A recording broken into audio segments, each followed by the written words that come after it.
Bonjour, et bien me revoici pour la vidéo de présentation du boîtier, du compartiment à piles du Papis version 3. C'est une vidéo que j'avais faite déjà hier, mais j'ai décidé de la supprimer parce qu'il y avait pas mal de choses qui ne me convenaient pas, deux choses essentiellement qui ne me convenaient pas dans ce compartiment à piles, donc que j'ai modifié. Et plutôt que de faire une vidéo corrective, j'ai préféré en refaire une entièrement, elle n'est pas très longue. Donc, l'objectif de ces vidéos, en fait, c'est la seconde de la série, ça va être de tracer la fabrication du Papis version 3. Pour qui voudrait s'y hasarder, je vais donner quelques indications et éventuellement des solutions pour fabriquer le Papis plus facilement. Donc ici, j'ai commencé par le compartiment à piles, parce que dans la version 2, on m'a signalé qu'il était assez désagréable de changer les piles, dans la mesure où il fallait enlever complètement le fond du Papis qui tenait avec 4 vis de M3.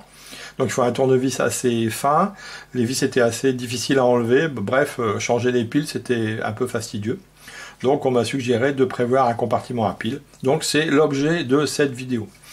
Sur le Papis version 3 comme sur le version 2 d'ailleurs, et même sur la version 1, j'utilise un coupleur à 6 piles comme celui-ci, 6 piles LR6, qui permettent d'avoir une tension de 9 volts. Idéalement, il faudrait mettre les 6, ou au moins en mettre 5. Moi, je fonctionne souvent avec 4, ça marche en fait, mais ça quand même réduit assez sensiblement l'autonomie, dans la mesure où, avec 4 piles, ça fait 6 volts, et l'appareil, dès qu'il commence à avoir une tension d'alimentation qui est en dessous de 4 volts, 5, 4 volts, ça va commencer à être difficile. Surtout si on n'utilise pas un module comme de fabrication personnelle comme le mien, un module microcalculateur avec un régulateur à faible chute, un régulateur LDO. Donc, voilà, idéalement mettre 6 piles, c'est pour ça qu'il y a un coupleur à 6 piles. Si on en met moins, il faut remplacer les piles qu'on ne met pas par des piles inertes, des piles en court-circuit. À l'occasion, je montrerai comment on les fabrique facilement. Voilà, donc ce coupleur il est rattaché à l'électronique ici avec une pression comme ceci. En fait ça se vend tout fait, mais moi je récupère ça sur une vieille pile 9 volts et c'est exactement le bon gabarit. Ça vient se clipser comme ça et là les fils vont vers l'électronique.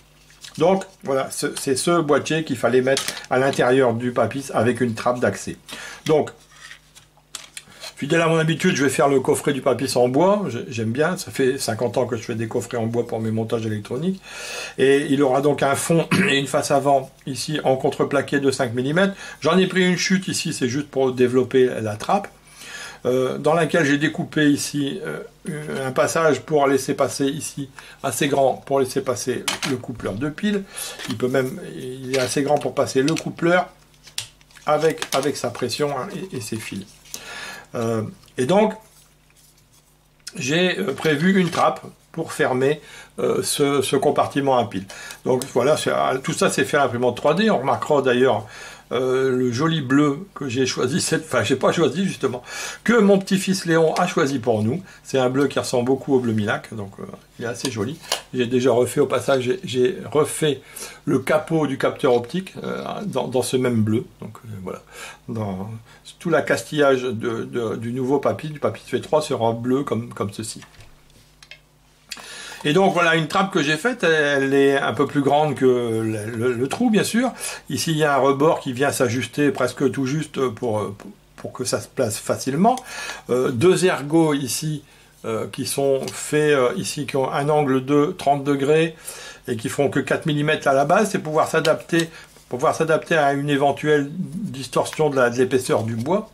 Donc les deux ergots viennent ici se placer comme ceci pour emprisonner le bois et on vient ici, il y a un trou et là on met une vis c'est une vis M6 à tête poilier, donc qui est assez plate et surtout qui a l'avantage de pouvoir se serrer et se desserrer quasiment avec un ongle ou avec ce qu'on trouve sous la main, parce que ça ne nécessite pas un tournevis et il n'y en a qu'une, ça va être nettement plus simple de changer les piles. De l'autre côté, au départ, j'allais mettre un petit écrou collé ici à l'araldite, à la colle, c'est ce que j'avais exprimé dans la vidéo précédente, collé avec de la colle époxy à 2 composants, mais c'est assez difficile de coller des écrous avec de la colle époxy, c'est toujours un peu galère, parce qu'il se met toujours un peu de colle dans les filets, et après, l'écrou fonctionne pas bien, c'est vraiment pénible. Donc j'ai procédé autrement. J'ai ici fabriqué, on ne le voit pas, il est collé, là maintenant il est fermé. J'ai fabriqué un tout petit boîtier ici, on aperçoit l'écrou ici, il est à l'intérieur, donc il y a un logement hexagonal pour empêcher l'écrou de tourner. et ici une petite plaquette qui vient se fixer au-dessus. Ça va permettre de coller facilement ici l'écrou, comme ceci, à l'arrière, en voyant ce qu'on fait, et on va le coller avec ce type de colle. Parce que bon, il faut savoir que coller du PLA, c'est pas facile du tout. C'est pas la peine d'essayer, j'ai essayé pas mal de choses. Bon, on va chercher sur internet, il y a pas mal de sujets sur le collage du PLA. Et ce qui fonctionne le mieux, la résine époxy à 2 composants, ça marche pas mal, mais bon, c'est cher, c'est assez difficile, enfin, désagréable à mettre en œuvre, il faut faire les mélanges et tout. Tandis que ça, une glu comme ça, et surtout en gel, ça fonctionne très très bien. Ça colle extrêmement bien le PLA. Et ça le colle même très très bien sur le bois. J'ai fait une petite expérience hier, ici. J'ai collé un morceau de PLA sur du contreplaqué avec cette colle. Impossible de l'enlever. Si je force, là, je vais casser le PLA, mais ça ne se décollera pas. Donc ça, c'est impeccable. N'essayez pas des colles comme la colle contact néoprène, la colle à tuyau PVC, des choses comme ça, ça marche pas du tout. Donc, une colle cyanoacrylate en gel, c'est parfait.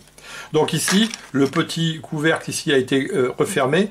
L'écrou, il est libre dedans, mais il ne peut pas tourner parce que le logement, il est hexagonal. Et quand tout sera frais, bon, dans le vrai, ici, je vais mettre un peu de colle ici et puis venir coller ici le support de la vis et ce sera parfait. Donc, je vais le monter ici comme si c'était collé. On va remettre la trappe. Voilà, je vais y arriver, oui. On va mettre la vis.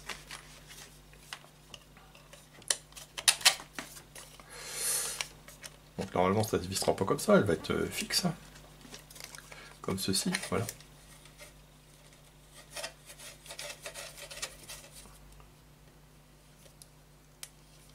Voilà, ça sert pour peu qu'on se ronge pas les ongles, ça se sert simplement avec l'ongle. Et donc le coupleur de pile va venir ici à l'intérieur, hein. Et là, bon, il ne faut pas que ça se balade dans la boîte. Donc en supplément, j'ai fabriqué un petit capot ici, avec une lumière ici, dont on voit qu'elle a été coupée après à la main, parce que j'avais oublié de la faire, mais dans le modèle STL que je vais mettre à disposition, elle est bien prévue, j'ai corrigé, j'ai rajouté ce petit truc ici pour passer les fils. Et ça permet de passer les fils, mais ça permet aussi de passer carrément la pression des piles ici, pour éviter qu'on se retrouve avec un fil bloqué si on démonte le fond. Là, je ne vais pas le mettre, ça ne sert à rien. Pour la démonstration, je place ici le coupleur. Il y a un sens, ici il y a une espèce de fente pour placer les deux ergots ici, une découpe. Et voilà, ça vient ici contre comme ceci.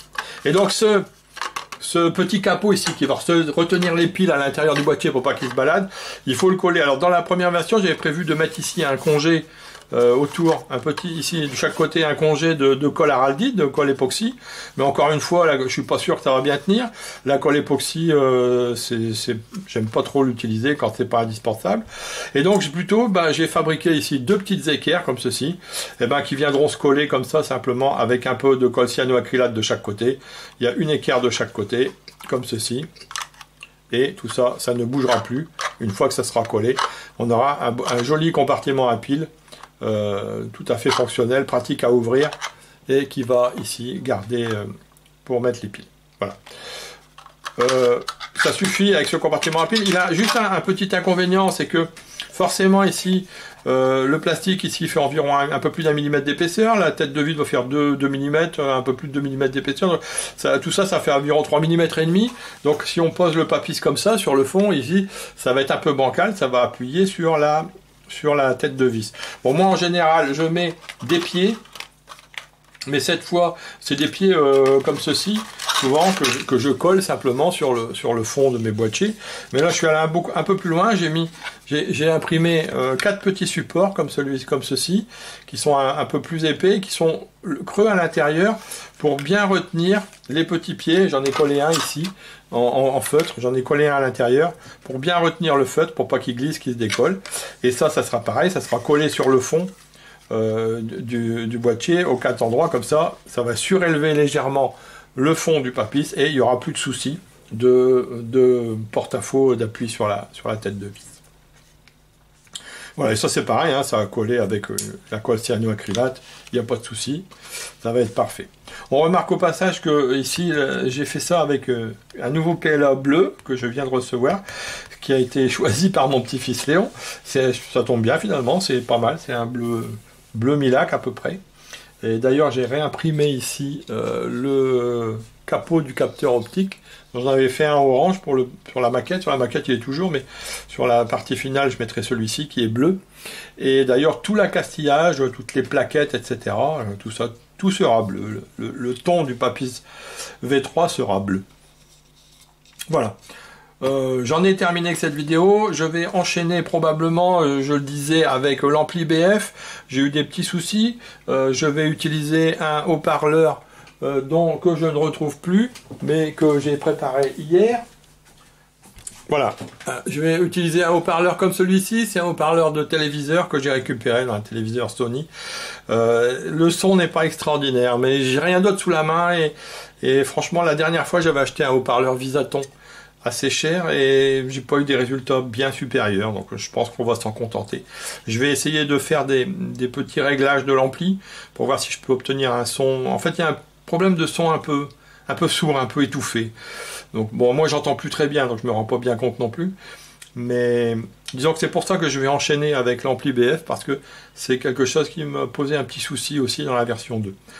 Quand j'en aurai terminé avec l'ampli BF, le reste sera assez rapide à faire, hein. Il restera à fabriquer la carte micro-calculateur, et puis après à câbler, à tout assembler dans une boîte en bois, hein. C'est pas plus compliqué que ça. Je vais trouver un endroit pour mettre à disposition des liens vers toutes ces vidéos et tous les documents, les photos de montage et surtout les sources, les fichiers STL pour la 3D. Je trouve pas grand chose. Je pense que je vais peut-être mettre ça sur j'ai des pages personnelles chez Orange. Bon, normalement c'est un truc privé, hein, c'est pour partager des recettes de cuisine avec ma famille, mais j'essaierai d'y trouver un petit espace pour mettre tous ces fichiers à disposition. Et donc prochainement je mettrai dans le commentaire de la vidéo ou d'une prochaine, je mettrai le lien vers l'espace où je vais mettre toutes ces documentations. Voilà, merci de votre patience, et puis j'espère que ça va encore donner l'envie à certains d'essayer de fabriquer un Papis. Et bonne journée, bon week-end qui arrive surtout, et faites attention à vous.